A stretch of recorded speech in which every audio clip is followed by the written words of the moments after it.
آمین، دوسری پہ رکھا آمین، تیسری پہ، ٹائم اتنا نہیں، ایک آمین کی وجہ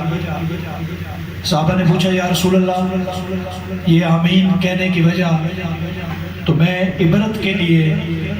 اور کیونکہ نوجوان بھی موجود ہیں کروں گا، ہمارے ضمیر کو، ہماری روح کو جھنجھوڑنے کے لیے آقا کی یہ حدیث ہی کافی ہے۔ پیارے آقا فرماتے ہیں کہ ملائکہ کے سردار جبریل امین میری بارگاہ میں حاضر ہوئے اور آپ نے وہاں کے بد دعا کی کہ ہلاک ہو جائے وہ شخص جو والدین یا دونوں میں سے کسی ایک کو پائے اور ان کی خدمت کر کے جنت حاصل نہ کر سکے۔ آقا نے فرمایا آمین۔ میرے آقا پتھر لگنے پہ بھی، زخموں سے چور ہو کے بھی بد دعا نہیں کرتے۔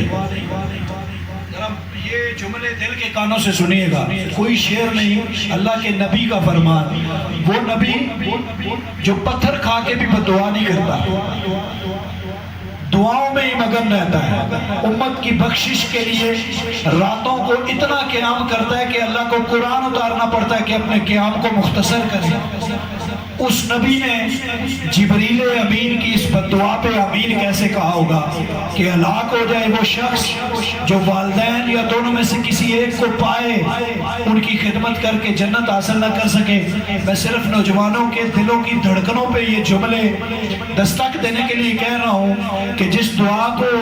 بد دعا کو ملائکہ کا سردار کہے اور جس بد دعا کے اوپر آمین نبیوں کا سردار کہے، اس کی مقبولیت میں کوئی شک نہیں۔ والدین بہت بڑی نعمت ہے، ان کی خدمت کریں، اور جب تک وہ حیات ہیں، کیونکہ ان کے دنیا سے چلے جانے کے بعد صرف ان کے لیے آنسو بہا لینا کافی نہیں ہے، خدمت کر کے ان کی اپنی جنت حاصل کرنا یہ مسلمان ہونے کا حق ہے۔ میں آپ سب اب آپ کا ایک دفعہ پھر شکریہ بھی ادا کرتا ہوں اور دوبارہ